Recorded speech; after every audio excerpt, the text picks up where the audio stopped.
नमस्कार, प्रदेश के सबसे भरोसेमंद news channel India news Rajasthan में आप सभी का स्वागत है और आपके साथ मैं हूं आयुष छत्रांश। और बड़ी बहस में आज हम बात करेंगे अग्निपथ योजना की। अग्निपथ योजना की आग पूरे देश में फैल चुकी है। यूपी, बिहार और हरियाणा से लेकर के तेलंगाना तक हिंसक प्रदर्शन लगातार जारी है। राजस्थान में भी इसको लेकर के युवा जमकर विरोध प्रदर्शन कर रहे हैं। कई जगहों से ट्रेनों को फूंकने की तस्वीरें सामने आई हैं, जिससे देश भर में करीब 200 ट्रेनें प्रभावित हो गई हैं। तेलंगाना और बिहार में हुए हिंसक प्रदर्शन में तो 2 लोगों की मौत भी हो गई। इस बीच थल सेना और वायुसेना की ओर से एक बड़ा बयान भी जारी किया गया। थल सेना प्रमुख ने कहा कि अग्निवीरों की भर्ती के लिए 2 दिन में अधिसूचना जारी होगी तो वायुसेना में भी 24 जून से भर्ती की प्रक्रिया शुरू हो जाएगी। अब इस मामले में कांग्रेस के सांसद केसी वेणुगोपाल ने जल्द से जल्द रक्षा मामलों की स्टैंडिंग कमेटी की बैठक बुलाने के लिए कहा। उनका कहना है कि अग्निपथ योजना पे जल्द से जल्द चर्चा होनी चाहिए। योजना पर विस्तार से बातचीत तो युवाओं को भरोसा दिलाने के बाद ही हालात काबू में आएंगे। रेल मंत्री अश्विनी वैष्णव ने युवाओं से शांति बनाए रखने की अपील की है। संपत्ति को नुकसान न पहुंचाने का आग्रह किया। उन्होंने युवाओं से हिंसक विरोध प्रदर्शन में शामिल नहीं होने और रेलवे के संपत्तियों को नुकसान नहीं पहुंचाने की अपील भी की है। भाजपा के अध्यक्ष जेपी नड्डा ने अग्निपथ योजना में शामिल होने की अधिकतम उम्र सीमा बढ़ाने के केंद्र सरकार के फैसले की सराहना की। उन्होंने यह भी कहा कि निर्णय यह साबित करता है कि प्रधानमंत्री नरेंद्र मोदी युवाओं की चिंता से वाकिफ हैं। अब देश भर में जारी हिंसक प्रदर्शन के बीच एआईएमआईएम प्रमुख असदुद्दीन ओवैसी का बयान भी आ गया। उन्होंने पीएम मोदी पर निशाना साधते हुए कहा कि वो सैन्य प्रमुखों के पीछे छिपना बंद करें। केंद्र सरकार ने जो लापरवाही भरा निर्णय लिया है, उसके जो परिणाम सामने आ रहे हैं, उसका सामना करने का साहस दिखाएं। अपने भविष्य को लेकर के देश के युवाओं का गुस्सा सिर्फ केंद्र सरकार पर है। तो अग्निपथ योजना को लेकर के पूरे देश के अंदर आप देख रहे हैं कि लगातार विरोध प्रदर्शन हो रहे हैं। कई जगह से हिंसक विरोध प्रदर्शन की तस्वीरें भी सामने आई, चाहे ट्रेनों को आग के हवाले किया जाना हो, सड़कों के ऊपर पथराव हो या फिर गाड़ियों के अंदर तोड़फोड़ हो। ये तमाम तस्वीरें आपने देखी हैं। हालांकि युवाओं की चिंता अपनी जगह पर है, लेकिन सरकार ये कह रही है कि इस योजना का जो लाभ है वो युवाओं को मिलेगा। अब दोनों ही तरफ से आप देख रहे हैं कि अपनी अपनी बातों को रखा जा रहा है, लेकिन विरोध प्रदर्शन के बीच में ये तस्वीरें परेशान करने वाली हैं। खासतौर से बिहार के अंदर जिस तरह की तस्वीरें सामने आई, जिसमें ट्रेन की बोगियों में आग लगाई गई, ये प्रदर्शन का कौन सा तरीका है, इसको लेकर के सवाल उठने शुरू हुए। और विरोध जताने किस तरीके को लेकर के ही जो सवाल हैं वो सबसे अहम है, चूंकि अगर किसी निर्णय को लेकर के आपत्ति है तो उसका तरीका हो सकता है शांतिपूर्वक प्रदर्शन, लेकिन ये तस्वीरें परेशान करने वाली हैं और इसलिए पूरे देश के अंदर अब इस योजना को लेकर के चर्चा हो रही है। तो बहस पर जाने से पहले आपको अग्निपथ योजना के विरोध प्रदर्शन की कुछ और तस्वीरें भी दिखा देते हैं। तस्वीरों को सबसे पहले आप देखिए। अलवर, झुंझुनू, बीकानेर, डीडवाना, भरतपुर, कोटपुतली, रियांवड़ी और सूरतगढ़ की तस्वीरें हैं। राजस्थान में भी आप देखिए कि आज काफी संख्या में जो युवा हैं वो सड़कों पर आए और अग्निपथ योजना का विरोध किया गया। सबसे बड़ी आपत्ति यह है क्योंकि 4 साल के बाद जैसे ही ये युवा रिटायर होंगे, उनके भविष्य को लेकर के सवाल है और इसीलिए इसका विरोध युवा कर रहे हैं कि उनको ये अल्पकालिक नौकरी नहीं चाहिए है। जो पूर्व की व्यवस्था थी उसको ही लागू किया जाए और इसलिए ये विरोध लगातार आप देख रहे हैं सड़कों के ऊपर युवाओं का देखने को मिला है। अलवर हो, झुंझुनू हो, बीकानेर हो, डीडवाना हो, भरतपुर हो, कोटपुतली हो, रियांवड़ी हो, सूरतगढ़ हो और इसी तरह की और भी कई जगहों पर प्रदर्शन की तस्वीरें आज देखने को मिली हैं। तो कुल मिलाकर के योजना अग्निपथ, इस पर यह जरूर कहा जा रहा है कि ये युवाओं की नौकरी के लिए एक सुनहरा अवसर है, लेकिन विरोध किस तरह से उसका हो रहा है वो तस्वीरें भी हम आपको लगातार दिखा रहे हैं। और जो विरोध कर रहे हैं वो अगर हिंसक हो रहे हैं तो इसके पीछे के मायनों को भी समझना बहुत जरूरी है, क्योंकि जिस तरह से सार्वजनिक संपत्तियों को, सरकारी संपत्तियों को नुकसान पहुंचाया जा रहा है वो भी सवालों के घेरे में है। और इसलिए अग्निपथ पर आप देख रहे हैं कि जो देश के अंदर बवाल है उसके साथ ये बवाल से जुड़ी हुई तस्वीरें भी कई सारे सवालों को खड़ी कर रही हैं।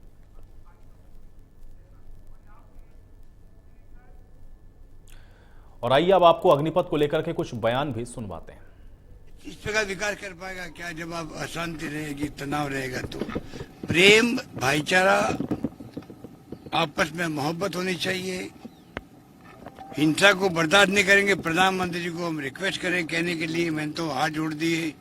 प्रधानमंत्री को मैं हाथ जोड़ता हूं कि आप अभी जो माहौल देश में बन गया है, कारणों मत जाओ, मान लीजिए नहीं जाना चाहते नहीं जाए, पर कम से कम उनको अपील करनी चाहिए कि मैं चाहूंगा देश में शांति, भाईचारा, प्यार मोहब्बत से सब रहे और हिंसा को हम बर्दाश्त नहीं करेंगे। ये प्रधानमंत्री जी को कहने में क्या एतराज है? बताइए, सेना में जो भर्ती होता है कड़ी परीक्षा देके पास होता है, पूरी तरीके से शारीरिक दक्षता पूर्ण होती है तब रहता है।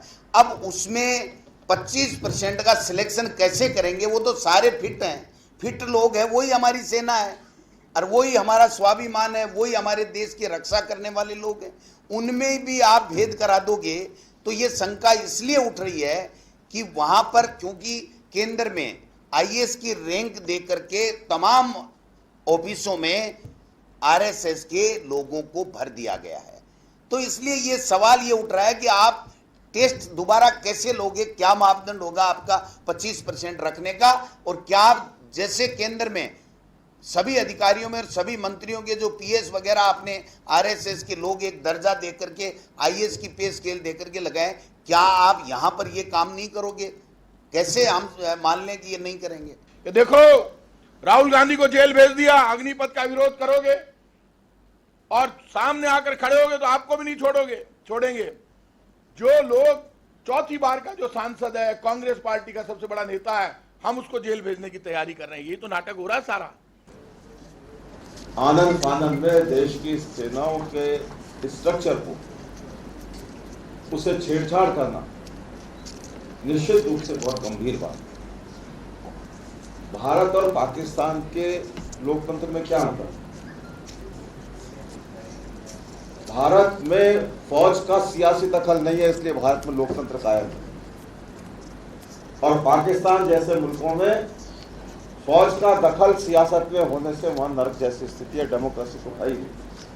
आर्मी के रिक्रूटमेंट के लिए जो आदरणीय प्रधानमंत्री जी ने अभी अग्निपथ योजना की घोषणा की है, उसके लिए मैं उनको बहुत सारा धन्यवाद और शुभकामनाएं देना चाहता हूं। तो चलिए, विरोध की आपने तमाम तस्वीरें देखी और कल से लगातार आप ये तस्वीरें देख रहे हैं। उन सब के बीच में सबसे अहम सवाल यह है कि जिस योजना को लाया गया है, उसके जिस मकसद को बताया जा रहा है या फिर उसके जो तमाम फायदे बताए जा रहे हैं, तो फिर ये युवा आक्रोशित क्यों हैं? आज इसी पर बड़ी बहस करते हैं। सभी मेहमान मेरे साथ जुड़ गए, उनका परिचय पहले आपके साथ करवा देते हैं। भरत मेघवाल जी हमारे साथ जुड़ रहे हैं, कांग्रेस पार्टी के नेता हैं। भरत मेघवाल जी, बहुत स्वागत है आपका चर्चा में। मयंक त्यागी जी हमारे साथ जुड़े हुए हैं, आम आदमी पार्टी के नेता हैं। मयंक त्यागी जी, आपका भी स्वागत। और आशीष चतुर्वेदी जी हमारे साथ जुड़े हुए हैं, बीजेपी नेता हैं। आशीष चतुर्वेदी जी, आपका भी स्वागत है। आशीष जी, चर्चा की शुरुआत आज मैं आपसे करूंगा। चूंकि योजना लाए आप लोग अग्निवीर की, युवाओं को आप लोग जो है सेना के अंदर एक रिक्रूटमेंट का मौका दे रहे हैं, लेकिन जो तस्वीरें हम लोग कल से देख रहे हैं ये बहुत परेशान करने वाली हैं। आखिर क्यों युवा आक्रोशित हो रहा है और क्यों आप लोग जो तमाम उसके फायदे बता रहे हैं वो समझ नहीं पा रहा है? कहां कमी है? आशीष जी, आपका पहला रिएक्शन चाहूंगा।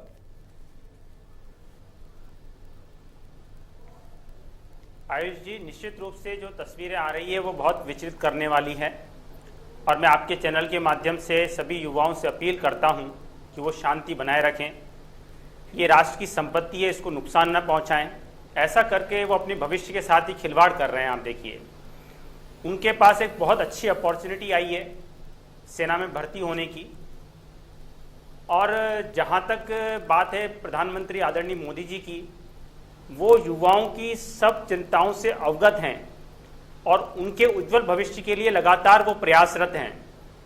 अभी 3 दिन पहले ही हमने सभी डिपार्टमेंट्स की अगर हम बात करें केंद्र सरकार की, तो 10 लाख की भर्तियां हमने स्पेशल रूप से निकाली है। 2 साल से आप देखिए कोविड के कारण भर्ती नहीं हो रही थी। अब ये जो योजना चालू हुई, अग्निवीर योजना जो प्रारंभ की है हमने, इसमें जो आयु वर्ग है वो 17.5 से 21 साल का है, इसको बढ़ा करके 23 साल किया गया है। अगर हम आज के बयान देखें, army chief general Manoj Pande ji का बयान देखें, और मैं अभी आप ही की हेडलाइन सुन रहा था कि 24 जून को जो है वायुसेना इसमें प्रक्रिया प्रारंभ कर रही है, और आर्मी चीफ का बयान बिल्कुल स्पष्ट है कि 2 दिन के अंदर वो इसकी अधिसूचना जारी कर देंगे और पर्याप्त समय दिया जाएगा विद्यार्थियों को तैयारी के लिए। और दिसंबर तक आप देखिए, ऐसी उम्मीद कर रहे हैं हम कि दिसंबर से तो जो प्रशिक्षण है वो प्रारंभ हो जाएगा। लेकिन आशीष जी, आप जो तमाम बातें बता रहे हैं ये सब पब्लिक डोमेन में और सबको पता है, क्योंकि अग्निवीर योजना का जब से आप लोगों ने एक खाका रखा है तब से हम लोग लगातार देख रहे हैं, इसके बारे में बहुत सारी बातें आप लोगों ने बताई हैं। लेकिन जिन युवाओं के लिए आप कह रहे हैं कि प्रधानमंत्री मोदी बड़ा ख्याल रखते हैं, उनको सारी युवाओं की जो शंकाएं हैं या फिर उनकी जो चिंताएं हैं वो उनके जहन में है, फिर ये युवा ट्रेन में आग क्यों लगा रहा है, ये युवा फिर सड़कों के ऊपर पत्थरबाजी क्यों कर रहा है, ये युवा फिर बसों में तोड़फोड़ क्यों कर रहा है? भाई उसको चाहिए नहीं, या वो समझ रहा है कि उसके साथ कुछ गलत होने वाला है, जिसके फायदे के लिए आप लेकर के आते हैं वही सड़क पर आ जाता है। ऐसा क्यों होता है? आयुष जी हम समझाना चाह रहे हैं। आयुष जी, पहली बार तो ये जो हर साल 46,000 लोगों की भर्ती होगी, उनमें से 25% लोगों को परमानेंट रखा जाएगा, उनकी नियमित सेना में भर्ती होगी। और जो 75% जिनको नहीं सेना में नियमित किया जाएगा, उनको भारत सरकार का जो गृह मंत्रालय है उसने बहुत अच्छे से स्पष्ट रूप से कहा है। लेकिन क्राइटेरिया तो यही है ना भाई, आप अगर उसको सेना के अंदर 4 साल के लिए भी शामिल कर रहे हैं आशीष जी, तो मुझे बताइए कि उसकी कोई कैपेबिलिटी देख करके ही तो शामिल कर रहे होंगे ना। और फिर 4 साल बाद उसमें से भी आप कहेंगे कि नहीं हम 25% रखेंगे, बाकी के 75% क्या करेंगे? कैपेबिलिटी देख, उसमें क्या फिल्टर करेंगे आप? वो जो 75% जो बिल्कुल फिल्टर करेंगे। आप देखिए सेना की जो ट्रेनिंग होती है 6 महीने की, तो उनकी ट्रेनिंग होगी, उसके बाद ये डिफरेंट यूनिट्स में काम करेंगे। इसमें से जो बेस्ट 25% होगा वो तो नियमित होगा, और जो 75% नहीं मिलता है क्या? अभी जो व्यवस्था है उसमें आप बेस्ट नहीं, अभी आपके पास जो सैनिक हैं वो बेस्ट नहीं है आशीष जी। अभी जिस प्रक्रिया से सैनिक गुजर रहे हैं उसी प्रक्रिया से तो ये भी सारे आने वाले हैं ना, वो बेस्ट नहीं है क्या? आयुष जी हमको देश की आवश्यकताओं का भी तो ध्यान रखना पड़ेगा ना। हमको बाकी जो सेंट्रल आर्म फोर्सेज है वहां पे भी देखना है कि वहां पे भी टैलेंटेड लोग जाएं। तो राज्य सरकार, आप राजस्थान की अगर हम बात करें, देखिए एक मिनट राजस्थान की बात करें, मयंक जी थोड़ा शांत रहिए आप, अरे आपका नंबर आएगा मयंक जी। नहीं मयंक जी, एक सेकंड पहले कंप्लीट होने दें आप चुप रहिए। नहीं मयंक जी, मैं डिबेट नहीं करता हूं, मैं डिबेट नहीं करता हूं। अरे आशीष नहीं करता हूं ऐसे लोगों के साथ, this is not the way, not the way. आप इनके साथ ही डिबेट कीजिए। नहीं बिल्कुल नहीं, मैं ऐसे डिबेट नहीं करता हूं। नहीं आशीष जी, बिल्कुल देखिए, अगर पक्ष नहीं रखेंगे आप तो लोग यही कहेंगे कि आप चर्चा छोड़कर भाग रहे हैं। आशीष जी पक्ष नहीं रखेंगे तो लोग यही कहेंगे कि आप चर्चा छोड़कर भाग रहे हैं। बुलाते क्यों सर, जो इतना डरते हैं, लोगों से बात करने के लिए डरते हैं? ऐसे लोगों को आपको बुलाना ही नहीं चाहिए जो इतना घबराते हैं, जनता की आवाज नहीं सुनना चाहते, जिनको ताकत नहीं है सुनने की किसी की। ये सिर्फ चलिए नहीं, लेकिन मयंक जी देखिए, जब मैं चर्चा कर रहा हूं, मैं सवाल पूछ रहा हूं, तो आपको भी इस तरह से डिस्टर्ब नहीं करना चाहिए। चर्चा का एक डेकोरम होता है, मैं आपको पूरा समय दे रहा हूं, आप आराम से अपनी बात रखते, लेकिन आप सामने से टोकना शुरू करेंगे तो उनकी बात तो आने देते ना। पहले मैं सवाल पूछ रहा था ना मयंक जी, मैं सवाल पूछ रहा था ना, आपको जरूरत थी बीच में इंटरप्ट करने की। मैं पूछ रहा था ना, मैं आपको समय नहीं दूंगा क्या? अभी तो चर्चा शुरू हुई है, अभी तो ऐसा भी नहीं हुआ कि मैंने आपको समय दिया ना हो, अभी तो आप थोड़ा धैर्य रख सकते थे ना। लेकिन आप अगर इस तरीके से चर्चा का डेकोरम बिगाड़ेंगे तो हो सकता है कि फिर सामने वाला आदमी अपनी बात ना रख पाए और आपके साथ भी ऐसा ही करना शुरू कर दे, तो आप भी चर्चा छोड़ के जा सकते हैं। चर्चा का एक डेकोरम होता है मयंक जी। देखिए आशीष जी ठीक है, एक सेकंड, अभी मयंक जी आपको मैं समय नहीं दे रहा हूं, अभी मैं जिसको समय दे रहा हूं, अब मयंक जी आप भरत मेघवाल जी को भी नहीं सुनेंगे। आप केवल आपको नहीं बुलाया मैंने चर्चा में मयंक जी, केवल आपको नहीं बुलाया। भरत मेघवाल जी, ये जो विरोध हो रहा है इसको आप किस तरीके से देखते हैं?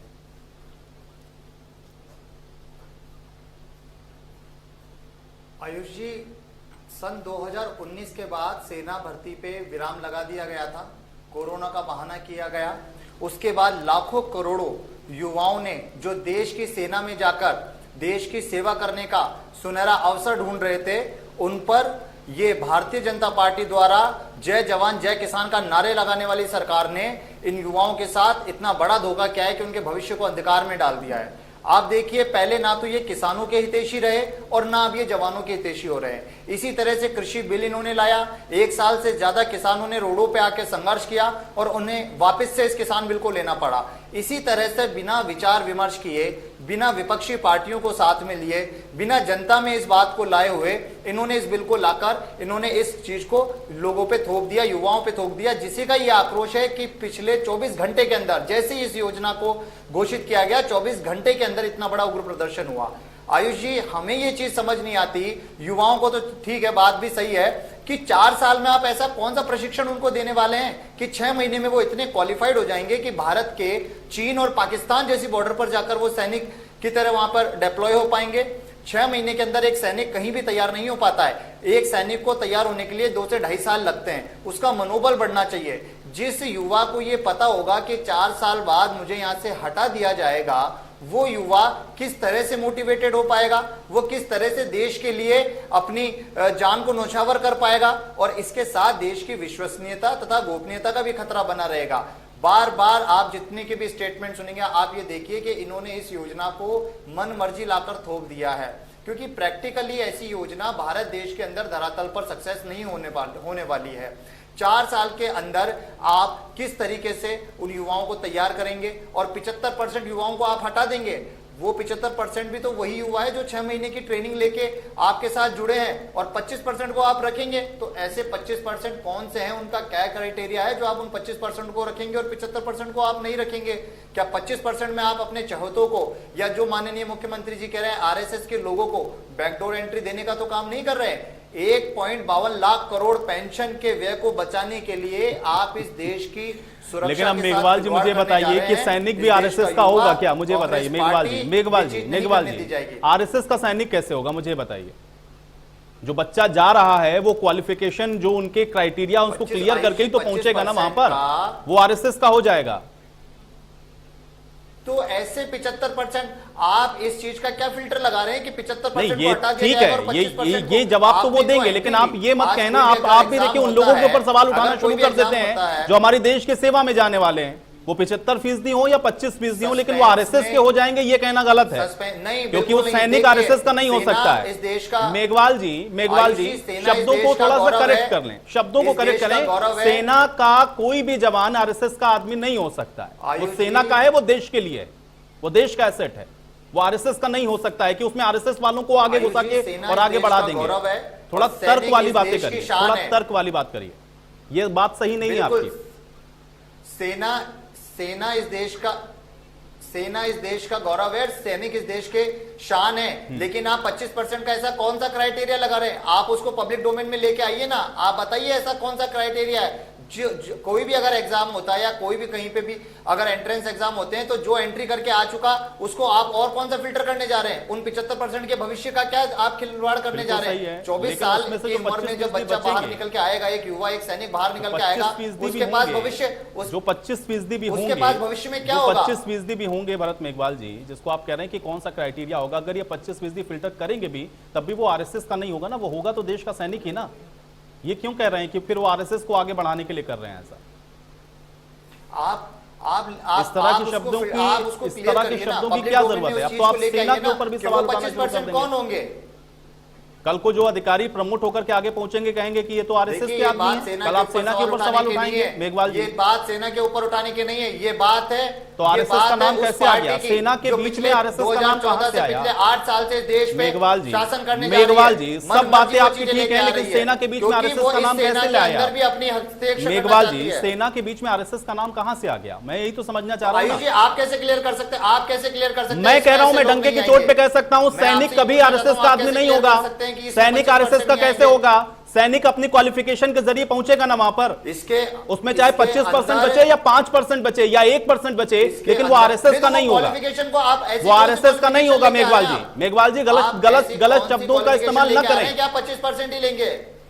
हम चाहते हैं, हम भी यही चाहते हैं कि 75% में भी फिर आप कह दीजिए आरएसएस के हैं सारे। 75% को भी जो रखेंगे, जो 75% को भी रखेंगे, उनको भी कह दीजिए आरएसएस के हैं। या अभी भी जो लोग आगे प्रमोट होकर के जा रहे हैं, वो भी सब आरएसएस के ही। आप क्यों हटाना चाहते हैं? आप क्यों हटाना चाहते हैं 75% को?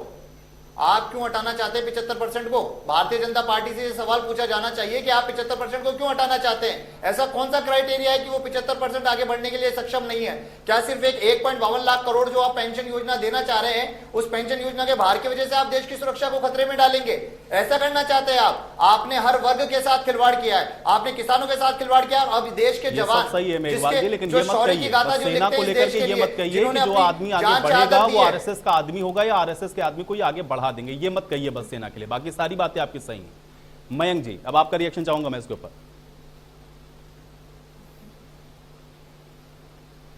आयुष भाई, एक तो मैं सबसे पहले शुरू करने से पहले एक बार आप सबसे निवेदन करूंगा कि अपन उन शहीदों को नमन कर लें, क्योंकि आज अपन आर्मी की बात कर रहे हैं, पर स्थिति जो हो रही है, आज की जो परिस्थिति देश में हो गई है, जिस तरीके से हर जगह प्राइवेटाइजेशन का सिस्टम लागू करने की तरफ बीजेपी सरकार जा रही है, क्या ये सही है? केंद्र जो फैसले लेती है 100%, आप देखना जब वो कोई चीज का भाषण देना शुरू करते हैं या मोदी जी कोई चीज कहना की तैयारी शुरू करते हैं ना, उसके महीने 2 महीने में वो कुछ ऐसा करते हैं जो उसकी कंथनी और करनी में बिल्कुल विपरीत होता है। कभी उन्होंने कहा था कि मैं देश नहीं बिकने दूंगा, मैं देश नहीं मिटने दूंगा, आज पूरा देश बेच रहे हैं। कभी वो कहते थे, जब वो आर्मी के शहीदों पास जाकर अपने जन्मदिन पर या दिवाली पर या होली पर वो जाते थे, तब इतना प्राउड फील किया था देश ने कि देखो चलो ये जा रहे हैं उस तरह। तब थोड़ी ना पता था कि वो आर्मी को इस तरह इस्तेमाल करने की तैयारी शुरू कर रहे हैं। वो आर्मी में भी अब प्राइवेटाइजेशन लाएंगे क्या? ये ठेकेदारी है क्या कोई? ये ठेके पर आएंगे? ये आप बताओ कहां? तो हम उनसे मांग कर रहे हैं कि भैया जो हमारे मजदूर सारी हैं जो झाड़ियों पर काम कर रहे हैं, आप उनको परमानेंट सोर्स ढूंढिए। अब आप कह रहे हो कि आप सैनिकों को भी झाड़ी पर ले आओगे, क्या कर रहे हो आप देश के साथ? आप स्थिति क्या लाना चाह रहे हो? हम उनसे मांग कर रहे थे आप किसानों के लिए कोई परमानेंट सोर्स निकालिए, आप मजदूरों के लिए कोई परमानेंट सोर्स निकालिए। अब आप बात कर रहे हो कि जो परमानेंट है आप उनको भी झाड़ियों पर लाने की तैयारी कर रहे हो कि ठीक है भैया हम आपको लाएंगे, 17.5 साल में लाएंगे, 21 साल में जो हमें ठीक लगेगा, जो हमें समझ आएगा, जिनकी हमें नौकरी ओके करनी होगी, जहां चुनावी क्षेत्र होगा वहां के लोगों को हम ओके कर देंगे, बाकी वालों को हट। क्या है, क्या कर क्या रहे हो आप ये चीज देश के साथ? आप अपनी परिस्थितियां देखो, ये देश की सुरक्षा का सवाल है, ये कोई पॉलिटिकल रिएक्शन नहीं है कि आप इसको बीजेपी की मैंडेट की तरफ से मत देखिए। आप प्रधानमंत्री देश के हैं, बीजेपी के नहीं है। और ये प्राइवेटाइजेशन लाने का जो तरीका आपने सोच लिया है, इससे आप रोकिए इस देश को। मेरे ख्याल से तो ये बिल्कुल गलत है। मयंक जी देखिए, राजनीति से इतर एक चीज और खुद सोचिए, जो युवा ये लोग हमारे साथी सड़कों पे या बहुत सारे एक्स जो आर्मी मैन हैं, उनके साथ सुबह से मैंने बहुत चर्चाएं की इस विषय को लेकर के, सब लोग अप्रिशिएट कर रहे हैं। फिर आप लोगों को क्यों लग रहा है कि इसको इस तरीके से ला करके या इसको खराब करने की कोशिश है? भाई कोई तो आर्मी मैन ये भी कहेगा ना उठ करके कि नहीं है, गलत है, इसको नहीं करना चाहिए। जो अप्रिशिएट करने वाली बात है, वो भर्तियां खोल रहे हैं, हम इसको अप्रिशिएशन कर रहे हैं। वो भर्तियां खोल रहे हैं, हम इसका अप्रिशिएशन कर रहे हैं। एक तो हम जो विरोध कर रहे हैं वो इस बात का कर रहे हैं कि 4 साल में अब जाकर खोलिए, कम से कम खुलकर कह सकते हैं। अगर आप जो आशंका जता रहे हैं वही आशंकाएं सबके जहन में हैं, सब समझ रहे हैं। सर मैं आपको दिखाता हूं, मैं आपको वो एक्स सर्विसमैन दिखाता हूं, आर्मी मैन दिखाता हूं। मैं आयुष भाई, मैं आपको वो सर्विसमैन एक्स आर्मी मैन से मिलवाता हूं जो इस बात को लेकर कह रहे हैं कि आप हमें बताइए, हम कहीं धरना दें, क्या कर सकते हैं, सरकार हमारी किस तरह सुनेगी। ये सरकार में जो प्राइवेटाइजेशन सिस्टम लाने की आप बात कर रहे हो, ये गलत है देश के साथ। कहां पर? मैं आपको मिलवाता हूं ऐसे लोगों के, मेरे पास भी सुबह से बात हो रही है। मैं आपको हमारे महावीर चक्र, जिन्होंने महावीर चक्र विजेता है, आपको उनसे बयान दिलवाता हूं। तो यही तो मैं कह रहा हूं ना, तो फिर उनको बताने भाई, वो तो पब्लिक डोमेन में भाई, उनको किसने रोका हुआ है? वो तो कह सकते हैं ना, वो तो कह सकते हैं। और अभी भी जो बनाया गया है, अभी भी जो नियम बना रहे हैं, अभी भी जो नई भर्ती खोल रहे हैं, भाई मुझे बताइए कि बैठ करके तमाम सेना या हमारे जो तीनों विंग हैं सेना के, उनके साथ डिस्कस के बाद ही कोई योजना लाएं।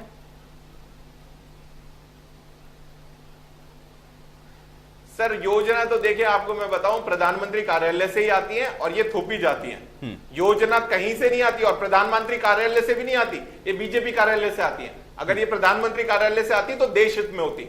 ये सब बीजेपी माइंडेड गेम है, ये सब बीजेपी को चमकाने के लिए कार्यक्रम है, ऐसा कुछ नहीं है। और जिस तरीके से आपके सामने बीजेपी के नेता डिबेट करने से, लोगों का सामना करने से जा रहे हैं, तो आपको समझ जाना चाहिए कि उनके पास खुद शब्द नहीं है इस बात को बयान करने के लिए, वो बोले क्या। उनको पता नहीं चल रहा कि उन्होंने क्या किया है, कि इतनी बड़ी गलती हुई है उनसे। अगर देश का प्रधानमंत्री जो उनका पार्टी का लीडर है, वो कोई गलती करेगा तो ऐसे ही छोड़ के जाना पड़ेगा उनको डिबेट को। इतने बड़े नेशनल चैनल से अगर कोई आदमी उठकर जा रहा है तो आप सोच सकते हो क्या स्थिति हो गई। आज कोई इंडिया न्यूज का चैनल का नाम है, पूरे देश इसको सुन रहा है, अगर उससे उठकर कोई आदमी जा रहा है तो सोचो इनकी क्या हालत हो गई आज। आप समझना, इनके पास भी मालूम है, इनको पता चल गया है कि ये जो कुछ हो रहा है, ये खुद इससे छुपते फिर रहे हैं कि हम कैसे अपने आप को बचाएं। ये जो स्थितियां हो रही हैं, ये छुपने वाली नहीं है। और ये तो आप लोगों की हिम्मत है कि आप इन लोगों को दिखा देते हो, कि इनकी असलियत दिखा देते हो। बहुत सारे चैनल तो ऐसे हैं जो दिखाने की स्थिति में ही नहीं है।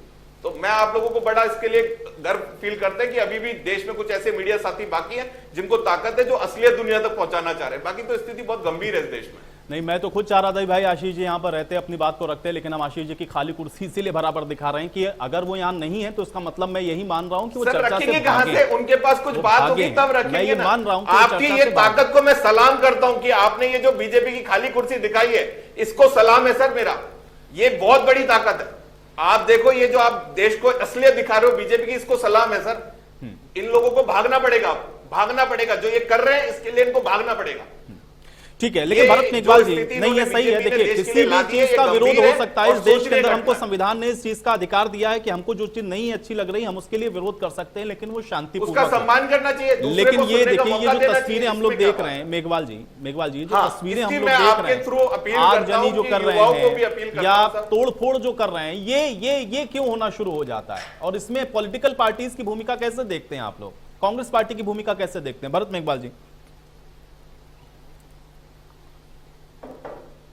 आयुष जी, निश्चित रूप से पिछले 3 दिन से ये जो आगजनी हो रही है, उपद्रव्य हो रहा है और राष्ट्रीय संपदाओं को नुकसान पहुंचाया जा रहा है, ये दुर्भाग्यपूर्ण है। लेकिन देखिए, जो युवा है, जो पिछले 6-7 साल से 3-4 साल से मेहनत कर रहे थे, इसमें अधिकांशतः ऐसे भी युवा थे जो शारीरिक दक्षता, मेडिकल टेस्ट और अन्य टेस्टों को पास करके सिर्फ एक लिखित परीक्षा की सूची पे थे, जिन्हें ये पता था कि भाई लिखित परीक्षा हो जाएगी तो हमारी जॉब लग जाएगी, हम सेना के अंदर चले जाएंगे, हमारा पूरा परिवार सिक्योर हो जाएगा। और जब एक योजना इस तरीके से उन पे थोपी जाती है तो उनको आक्रोश उनका होता है। देखिए, इनको नेतृत्व करने वाला कोई नहीं था। आप ये चीज देखिए, जब किसी को कोई नेतृत्व करने वाला नहीं होता, जब दिशा विहीन कोई संख्या ज्यादा होती है, तो इस तरह के उपद्रव जाहिर सी बातें सामने आते हैं। लेकिन मैं इसमें कहना चाहता हूं कि जब ये चीजें होने लगी तो इस देश के माननीय प्रधानमंत्री मोदी जी को या रक्षा मंत्री जी को या भारतीय जनता पार्टी को सामने आना चाहिए था और सामने आके इस चीज को कहना चाहिए था कि आप इस तरीके से किसी आगजनी को मत बढ़ाइए, आप उपद्रव मत करिए, आप अपने आप को और देश की संपत्ति को नुकसान मत पहुंचाइए। इस पे विचार किया जाएगा और विचार करने के बाद पुनः तरीके से आपकी बातों को रखकर और इसको नई योजना की तरह से लाया जाएगा। बिना पायलट प्रोजेक्ट रन किए आप इस पूरे देश पर एक ऐसी योजनाओं को लागू कर देते हैं जो दूसरे देशों में चल रही है। आप बार बार यूक्रेन का, रूस का, अमेरिका, इजराइल का आप जिक्र करते हैं। आयुष जी, भारत देश और उन देशों में बहुत अंतर है। भारत देश के अंदर नौकरियां सीमित है और जनसंख्या ज्यादा है, और इजराइल और यूक्रेन ऐसे देश हैं जहां पे नौकरियां अथाह है लेकिन जनसंख्या ज्यादा है। इस वजह से वहां हर घर के अंदर अनिवार्य रूप से, चाहे वो कर्मचारी हो, चाहे वो युवा हो, चाहे वो गृहिणी हो, सबको फौज में आने के लिए अनिवार्यता उपलब्ध करा दी गई है। लेकिन भारत एक ऐसा देश है जहां पे गांव-गांव, ढाणी-ढाणी हर एक घर में हर एक युवा बचपन से सेना में जाने के सपने को संजोकर रखता है और सुबह 4 बजे उठकर वो कई किलोमीटर की दौड़ और शारीरिक दक्षता को पास करके सेना के अंदर जाने के सोचता है। आप देखिए, नमक निशान के नाम पर जो सेना चलती है उसके लिए आप किस तरह से सामने आने जा रहे हैं। आप एक ऐसी योजना को लेने जा रहे हैं जो देश के युवाओं का भविष्य अंधकार में डालने वाली है। एक 17.5 साल का युवा जब सेना में चला जाएगा और आप बिल्कुल सही है मेघवाल जी, आपके ये जो सवाल है ये बहुत वैलिड है और मुझे लगता है कि हमारे साथ चतुर्वेदी जी होते तो शायद वो कुछ समझा पाते, लेकिन वो है नहीं मेरे साथ। एक छोटे से ब्रेक के लिए हम लोग यहाँ पर रुक रहे हैं। ब्रेक के बाद चर्चा को यहीं से आगे बढ़ाते हैं।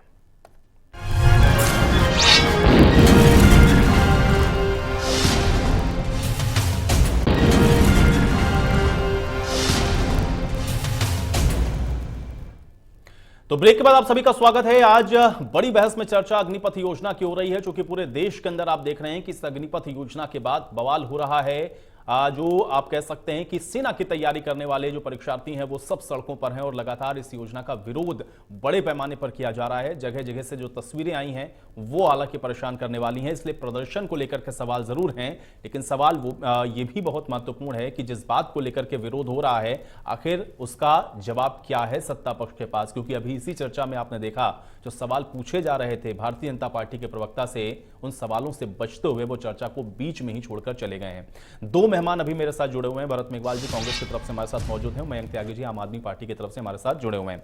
मयंक जी, ये जो तस्वीरें हम लोग देख रहे हैं, चूंकि ये भी बहुत अहम है, विरोध प्रदर्शन और आक्रोश के बीच की ये जो हम लोगों को बारीकी है वो समझनी पड़ेगी। ये आक्रोश जो दिख रहा है या जो फिर जिस तरह से बोगियों में आग लगाना, पत्थरबाजी करना या तमाम तरह की वीडियोस हम लोग देख रहे हैं जहां पर कुछ बुजुर्गों के ऊपर भी हम लोग देख रहे हैं पत्थर चलाने लगे, ये जो होना शुरू हो जाता है, इसमें पॉलिटिकल पार्टियों की भूमिका को आप लोग किस तरह से देखते हैं? किसी स्कीम का विरोध करने के लिए आप कह सकते हैं, लेकिन कम से कम इसकी अपील तो की जा सकती है कि लोग शांति बनाए रखें या कम से कम जो सही तरीका है उस पर चलें। आयुष भाई, मैं वही बोल रहा हूं, हम बिल्कुल आयुष भाई, मैं आपको वही बोल रहा हूं। अभी इसके लिए शांति अपील के लिए हमारे केजरीवाल जी ने भी इसके लिए अपील करी है, हमारे प्रदेश प्रभारी विनय मिश्रा जी ने भी अपील करी है। मैं खुद जगह जगह पर बार बार सोशल मीडिया से हर तरीके से अपील कर रहा हूं कि भैया इस तरीके की स्थिति आप देश में मत करिए। पर क्योंकि ये ना तो बेचारे कांग्रेसी हैं, ना ये आप पार्टी के नेता हैं, ना ये बीजेपी के कार्यकर्ता हैं, ये कौन है? ये तो अपने देश के बच्चे हैं, ये वो युवा हैं जो इतने सालों से इतनी मेहनत कर रहे हैं, जो हाथ उन्होंने तैयार कर रहे थे कि जिससे वो अपने परिवार को पालेंगे, उस हाथ से उनको पत्थर उठाना पड़ रहा है। कौन है ये बेचारे बच्चे? आप देखो जिन्होंने अब परिवार के पास कितना सा तो पैसा है, गरीब किसान के बच्चे हैं, मजदूरों के बच्चे हैं, आपके हमारे परिवार के हिस्सा हैं। ये बीजेपी वाले उन नेताओं के बच्चे थोड़ी ना है कि साहब उनके पास अरबों खरबों रुपया है, वो बीसीसीआई के बड़े बड़े पदों पर बैठे हैं तो उनको रोडों पर आने की जरूरत नहीं है। ये बच्चे आपके हमारे परिवार से जाते हैं जिनके पास यही एक रास्ता था, जो सिर्फ और सिर्फ नौकरी कर कर अपने परिवार को पाल सकते थे। उसको भी आपने उनको बता दिया कि भैया तुम्हें नौकरी अगर मिलने के कोई चांसेस भी हैं तो वो भी सिर्फ 4 साल के। उसके बाद क्या, कैसे पालेंगे परिवार को? आप देखो अभी अलवर में एक बच्चे ने आत्महत्या कर ली क्योंकि वो 15 की उम्र से नौकरी आर्मी में जाने की तैयारी कर रहा था और वो 23 साल का हो गया था। पिछले 4 साल से भर्ती नहीं खोली गई और जिस दिन खोली गई वो भी 17 से 21 के क्राइटेरिया में। आप देखो क्या कर क्या रही है सरकार। अच्छा, आप इतनी जल्दबाजी में फैसले क्यों लेते हो? कल आपने 21 किया, आज आपने 23 कर दिया, कल सुबह उठकर आप आओगे 30 कर दोगे। अरे आप देश चला रहे हो या घर में बैठे बैठे सिर्फ मन की बात करते हो? जो मन में आता है उसको आकर बोल देते हो। कर क्या रहे हो आप देश के साथ? युवा अपनी जान दे रहे हैं, लोग बाग मर रहे हैं, स्थितियां बिगड़ रही हैं, आप बैठे हो सिर्फ और सिर्फ मन की बातें कर रहे हो। मन में आ गया भैया 17 से 21 कर दो, कर दो। मन में आ गया भैया इसको 25 कर दो, कर दो। 23 आ गया, कर दो, कर दो। बंद कर दो, बंद कर दो। क्या कर क्या रहे हो यार? आप देश को चला किस तरफ लेकर जाना चाह रहे हो? कोई आपने कमेटी बनाई हुई है, कुछ किया हुआ है, कर कहां से सोच रहे हो?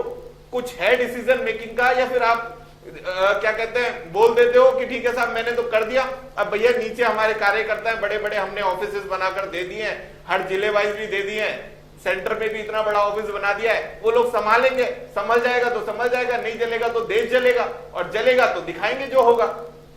ऐसे नहीं चलता ना देश, ऐसे तो आपका हमारा घर भी नहीं चलता। आज आपके हमारे घर में मान लो पिताजी हैं या आप खुद हैं, अगर मुखिया हैं तो घर के बाकी परिवार के सदस्यों से भी तो कोई सलाह लेते हैं, या फिर आप डिसीजन करके कह देते हो भैया ये कर दिया?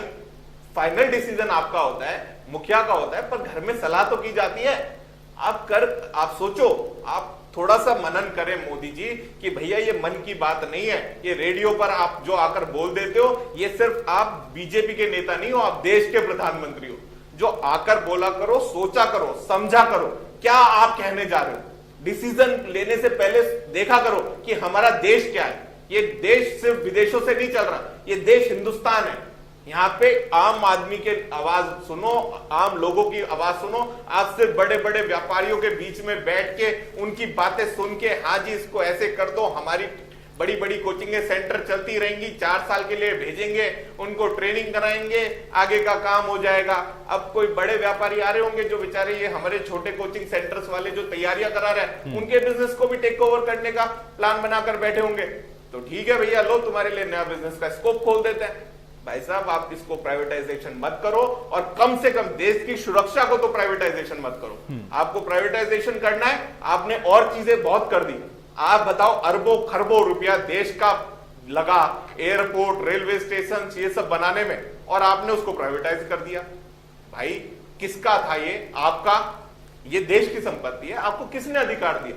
घाटे में चल रही थी रेलवे तो भी अब तक चल रही थी, अब फायदे में नहीं ला पाए तो आपने प्राइवेटाइजेशन में डाल दिया। उसको फायदे में लाकर देखिए ना। आप सोचते ही नहीं हो। आप स्कूल भी चाहते हो तो सोचते हो कोई और बना ले। दिल्ली में आप देखिए, हमने स्कूल बनाए, वही जमीन है, वही शिक्षकों को तनख्वाहें जा रही हैं, जो आज राजस्थान में भी है। 75 साल से जमीन पड़ी है, शिक्षकों के लिए तनख्वाहें जा रही हैं, ठीक है ना। बस एक बिल्डिंग बनानी थी, बनाई हमने, तो काम हुआ वहां पर। आप इन्हीं छात्रों को तैयार करते, अच्छे अच्छे स्कूल बनाते, वहां पे इन सबको तैयार करते और परमानेंट नौकरी देते, तो ये भी अपनी जिंदगी में अपने परिवार के लिए कुछ कर पाते। और अगर आप सोचिए, आप किसी को बोलोगे भाई तेरे पास सिर्फ 4 साल है, इसमें जो कमाना है वो यहीं कमा लो, जो करना है जो कर लो, नहीं तो तुम्हारी नौकरी जाएगी, तो वो बेचारा बच्चा मेंटली क्या कभी देश के लिए समर्पित हो पाएगा? आर्मी ऐसी चीज है जहां लोग बाग पैसा कमाने नहीं जाते, अपनी जान हथेली पे रख के, अपने पूरे परिवार को छोड़ के। नहीं, सही बात है महेंद्र जी, बिल्कुल एक जज्बा है, बिल्कुल एक जज्बा, और उसके साथ तो किसी भी तरह का अगर आप कोई भी परिवर्तन कर रहे हैं तो लोगों को कॉन्फिडेंस में लेना बहुत जरूरी है।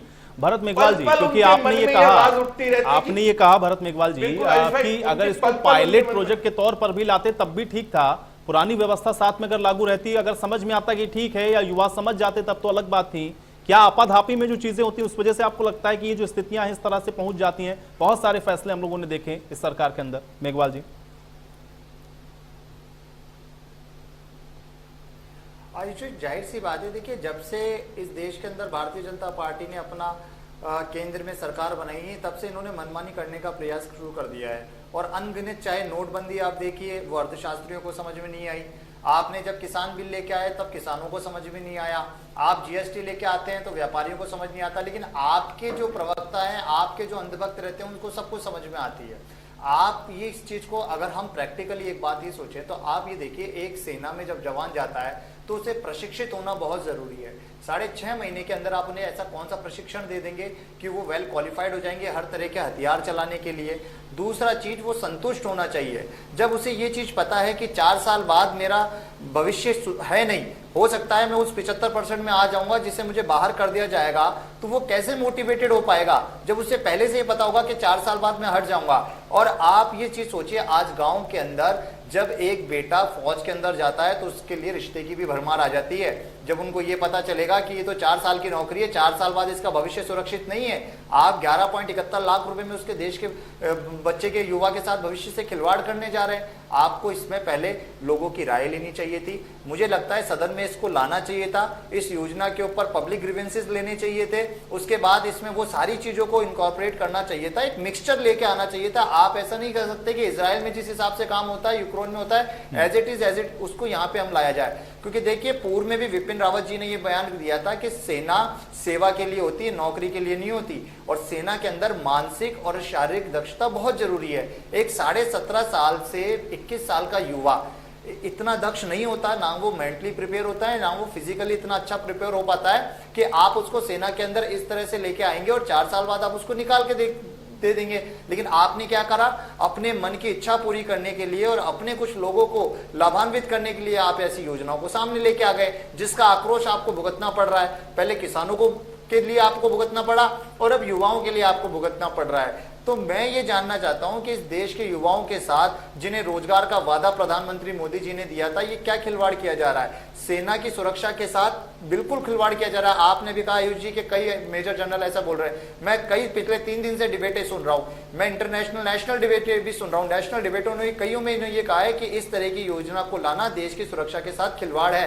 क्योंकि हो सकता है जब 4 साल बाद वो युवा, वो सैनिक जब वापस घर आएगा और अगर उसको रोजगार नहीं मिलेगा तो वो ट्रेंड होगा, हो सकता है वो किसी एंटी सोशल एक्टिविटी में संलिप्त हो जाए बेरोजगारी की वजह से।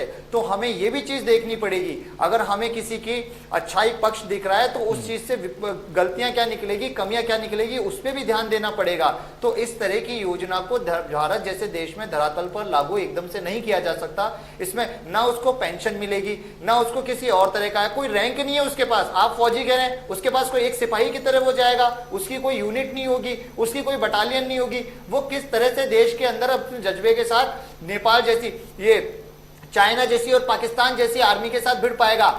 देखिए, आज भारत देश की सेना इतनी मजबूत सेना है, वो इसी वजह से क्योंकि यहाँ पे दक्ष सैनिक है। वो हर तरह की, अगर आप गलवान घाटी जाएं, लद्दाख उधर जाएं, -23, -30, -50 डिग्री में भी रहने वाले सैनिक है, क्योंकि वो पहले से प्रशिक्षित होते हैं। अमेरिका, यूक्रेन और रूस जैसे देशों में जिस इस तरह की ठेका प्रवृत्ति पे जब वो लिए जाते हैं सैनिक, तो उनका हाल आप देख रहे हैं, वो किस तरह से हार का सामना होता है। चाहे हमारे पाकिस्तान के 2 टुकड़े करने की बात रही हो, बांग्लादेश को आजाद करने की रही हो, या फिर अन्य जितनी भी लड़ाइयां रही हो, उसमें देखिए सैनिकों ने, कम सैनिकों ने भी किस तरीके से प्रदर्शन करके अपना दिखाया, क्योंकि वो दक्ष सैनिक है। वो शुरू से उन्हें ये चीज पता होती है कि इस भारत देश के लिए हम लोग सिलेक्ट हो चुके हैं और नमक नाम निशान का जो नाम है उसके साथ हमें आगे बढ़ना है। और इस देश के लिए शहादत भी अगर हम दे देंगे तो उसमें कोई दो राय नहीं होगी। तो इन सब चीजों को आयुष जी पहले सोचना चाहिए था रक्षा मंत्रालय को। पूर्व में भी कितने बच्चे यहाँ से आप देखिए जाके वहां पे उन्होंने विनती करी रक्षा मंत्रालय में, लोगों से मिले, 350 किलोमीटर पैदल चलकर यहाँ से लड़के गए जिन्होंने वहां पे विनती की कि हमारी आप इस भर्ती को चालू करिए, कि हाँ हम आपकी भर्ती को चालू करेंगे। उसके बाद क्या हुआ? आप बिना सोचे समझे ऐसी योजनाओं को लेके आ जा सकते हैं। सेना कोई ठेका प्रथा थोड़ी है, सेना इस देश का गौरव है। सेना में देश में जो जवान जाता है वो सेवा के लिए जाता है, रोजगार या नौकरी के लिए नहीं जाता। गर्व से सीना चौड़ा हो जाता है जब आदमी फौजी बनता है। लेकिन आप क्या कर रहे हो? 4 साल की एक ठेका प्रथा पे उसको भेज रहे हो। 4 साल बाद वो जब वो घर वापिस आएगा तो वो क्या कहेगा?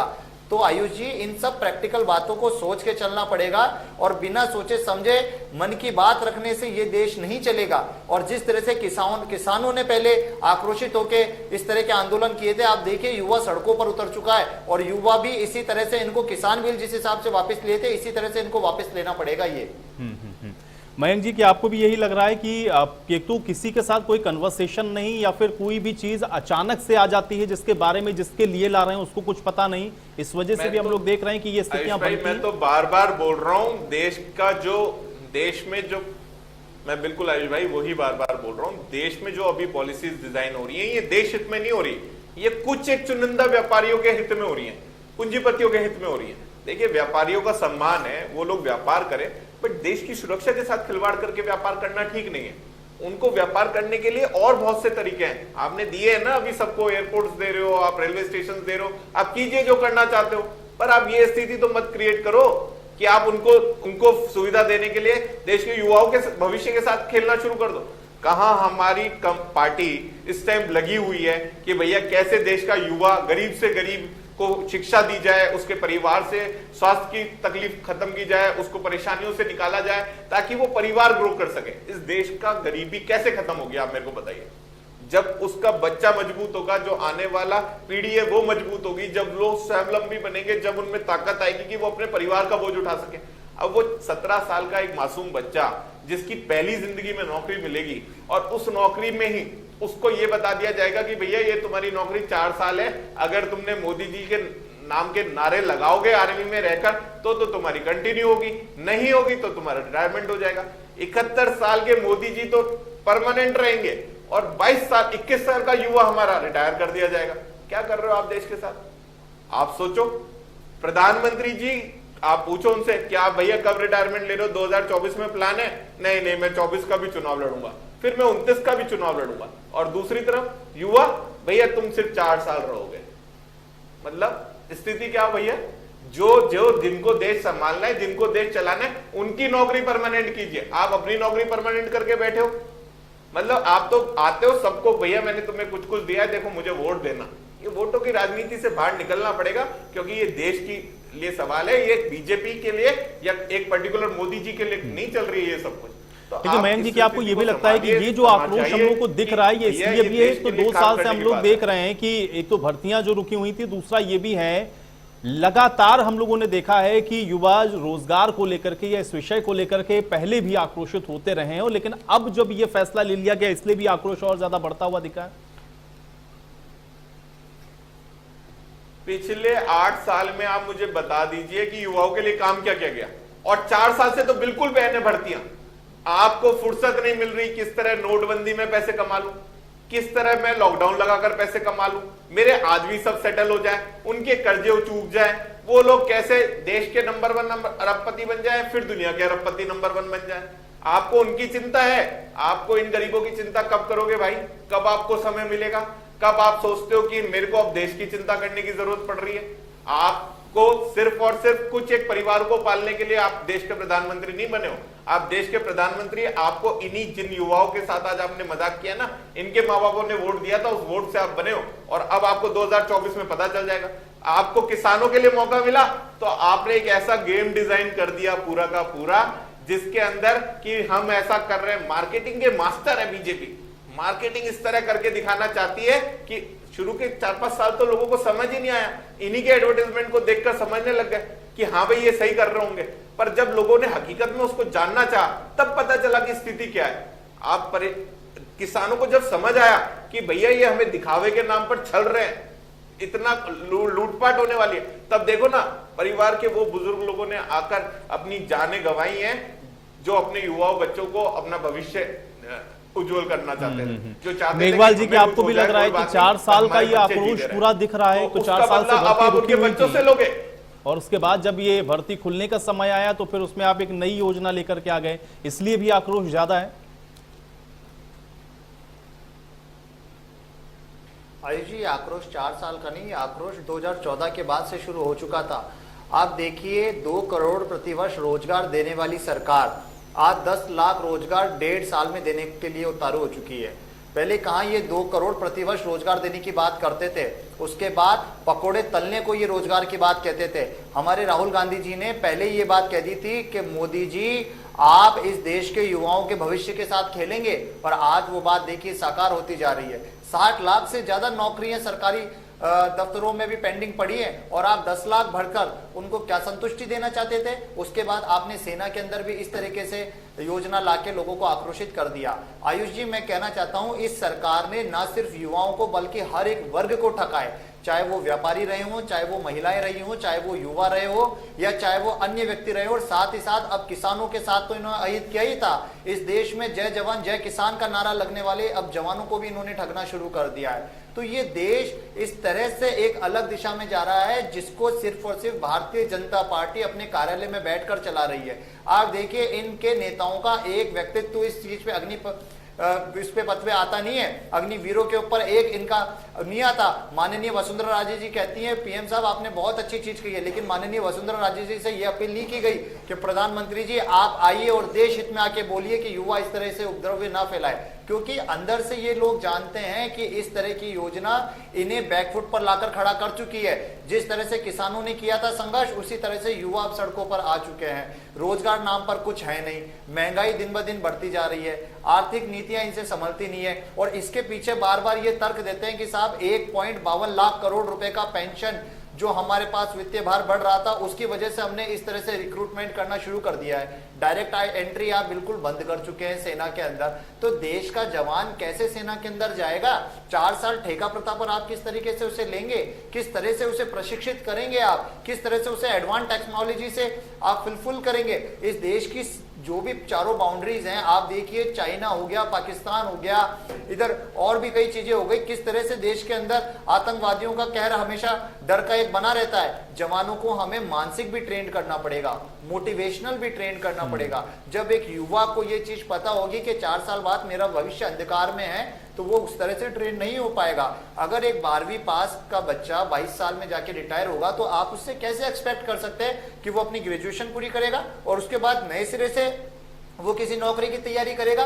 पहले ही इस देश के अंदर बेरोजगारी बढ़ी हुई है। उस इंसान को जो 4 साल सेना के अंदर जवान जाके आएगा उसको भी आप बेरोजगारी की लाइन में खड़ा कर देंगे। आप कहते हैं हमारे देश, हमारे अलग अलग प्रदेशों में मुख्यमंत्री जी बोल रहे हैं कि हम ये चीज लेके आएंगे। आपने कोई गारंटी दी है क्या? आप कहते हैं हम प्राथमिकता देंगे, आप गारंटी दीजिए। आप उसमें नियम बनाइए कि इतने % जो भी सेना के जवान वहां से रिटायरमेंट होकर आएंगे उन्हें इतने % लोगों को दिया जाएगा।